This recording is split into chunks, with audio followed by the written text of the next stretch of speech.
ನಮಸ್ಕಾರ. ಇವತ್ತಿನ ವಿಶೇಷ ಮಾಳೇಕಲ್ ತಿರುಪತಿ. ಹಾಸನ ಜಿಲ್ಲೆಯ ಅರಸೀಕೆರೆ ತಾಲೂಕಲ್ಲಿ ಒಂದು ಸುಂದರವಾದ ಒಂದು ದೇವಸ್ಥಾನ ಇದೆ.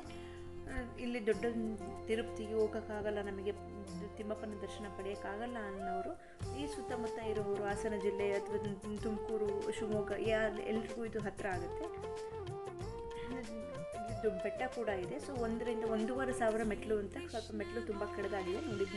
ಬೆಟ್ಟದ ಮೇಲೆ ಕೂಡ ಒಂದು ದೇವಸ್ಥಾನ ಇದೆ, ಬೆಟ್ಟ ಕೆಳಗೂ ಕೂಡ ಒಂದು ದೇವಸ್ಥಾನ ಇದೆ. ಬೆಟ್ಟದ ಮೇಲೆ ಸಾಮಾನ್ಯವಾಗಿ ಬಿಡಿ ದಿನದಲ್ಲಿ ಯಾರೂ ಹತ್ತೋದಿಲ್ಲ.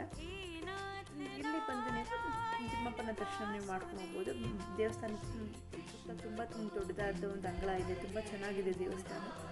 ಒಂದು ಅರ್ಧ ದಿನ ನೀವು ಇಲ್ಲಿ ಪೂಜೆನ ಸಲ್ಲಿಸಿ, ಸೇವೆನ ಸಲ್ಲಿಸಿ ನೀವು ಹೋಗ್ಬೋದು. ಇಲ್ಲೆಲ್ಲ ಕುತ್ಕೊಳೋಕ್ಕೆ, ಆಡೋಕ್ಕೆ ಎಲ್ಲ ಕೂಡ ನೆರಳೆಲ್ಲ ತುಂಬಾ ಚೆನ್ನಾಗಿದೆ. ಇಲ್ಲಿ ಶ್ರೀನಿವಾಸನ ಕಲ್ಯಾಣ ಮಂಟಪ ಕೂಡ ಇದೆ. ಇಲ್ಲಿ ಕಲ್ಯಾಣೋತ್ಸವನ ಮಾಡಿಸ್ತಾರೆ.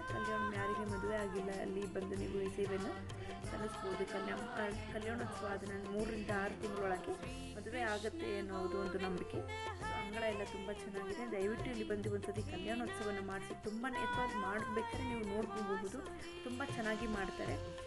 ಸೊ ಅಂಗಳ ಎಲ್ಲ ನೋಡಿ, ತುಂಬ ಬೆಟ್ಟದ ಸುತ್ತಮುತ್ತಲಿಗೆ ಕೆಳಗೆ ದೇವಸ್ಥಾನ ಇದೆ. ಬೆಟ್ಟದವರೆಗೂ ನೀವು ಗಾಡಿಗಳು ಕೂಡ ಹೋಗ್ಬೋದು. ಬೆಟ್ಟದ ಮೇಲಕ್ಕೆ ಹೋಗೋಕ್ಕಿಲ್ಲ, ಬೆಟ್ಟದ ಮೆಟ್ಲುವರೆಗೂ ಗಾಡಿಯಲ್ಲಿ ಅಥವಾ ನಡ್ಕೊಂಡು ನೀವು ಹೋಗ್ಬೋದು. ಸುತ್ತಮುತ್ತ ತಿಮ್ಮಪ್ಪನ ಅಂಗಳ ತುಂಬ ಚೆನ್ನಾಗಿದೆ. ದೇವಸ್ಥಾನಕ್ಕೆ ಎಂಟ್ರಿ ಇಲ್ಲ, ಸೊ ಪರ್ಮಿಷನ್ ತೊಗೊಂಡು ಮಾಡಿದ್ದೀನಿ. ಹಾಗಾಗಿ ಸ್ವಲ್ಪ ನಾನು ವಿಡಿಯೋನ ಕಟ್ ಮಾಡ್ತೀನಿ. ಸೊ ಚೆನ್ನಾಗಿದ್ದರೆ ಲೈಕಲ್ಲಿ ತಿಳಿಸಿ. Thank you.